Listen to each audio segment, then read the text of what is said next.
sabi kanina, all to Jesus I surrender. Bang inaawit ninyo yon, kasi ang awitin po ay nag-minister sa atin, the message. Naaalala ko rin yung isang awitin is about surrendering everything to Jesus. Sabi po doon, in Christ alone, I put my hope. Dapat po ang ating pong pag-asa ay buhay na buhay. Kasi po may sarili pa rin awitin na itinuro sa atin. Because our God is alive. Because He lives, I can face tomorrow. Because our God lives.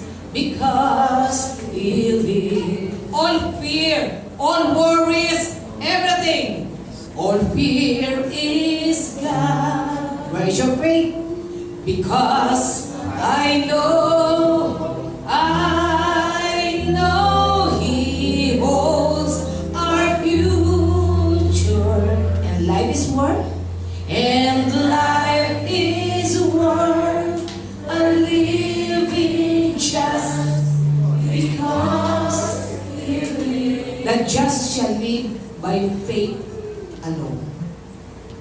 Let nothing move us. Ang ating paningin ay ito lamang natin sa ating Panginoon Jesus, the author and perfecter of our faith. Kaya sabi mo sa katabi mo, strong. Do not be discouraged. God is with us. Amen po ba? Kaya ako nasasabi ito sa inyo. Matagal tayo hindi nagkita, 2 buwan.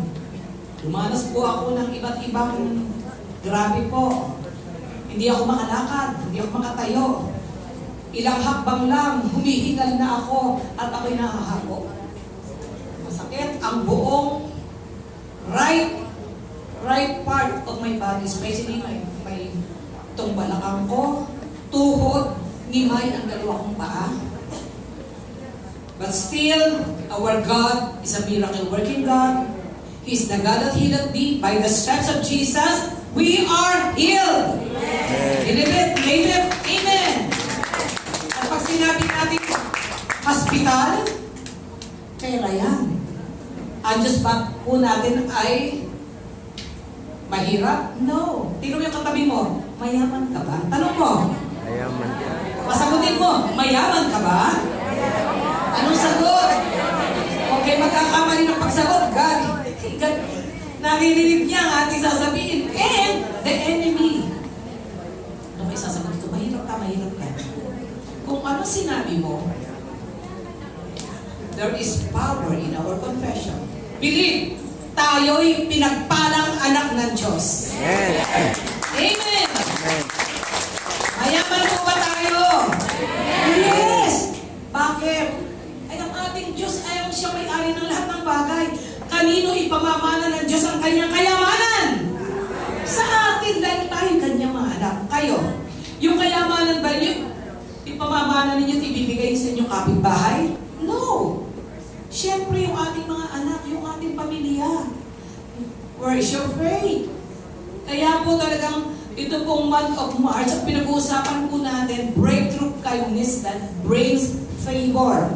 Ang Diyos po natin ay mabuti, mabait, mapagkalinga, mapagmahal, at tapat. Wala na kayong hahanapin pa. God is complete, and He is more than enough for us. He never changed. Maaari, nagkakamali tayo, nagbabago tayo, but still, God remains faithful to us. Palakpakan natin ang Panginoon. Hallelujah!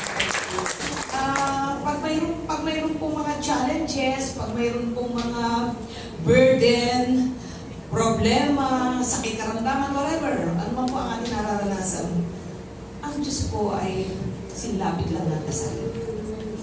Ang Diyos po ay lagi natin kasama. He promised He will never leave us, He will never forsake us. Hanggang sa katapusan ng mundong ito, sasamahan po tayo ng ating Panginoon Kristo. Through the power of the Spirit. Hindi tayo nag-iisa. The Spirit lives in us because our body is the temple of the Holy Spirit.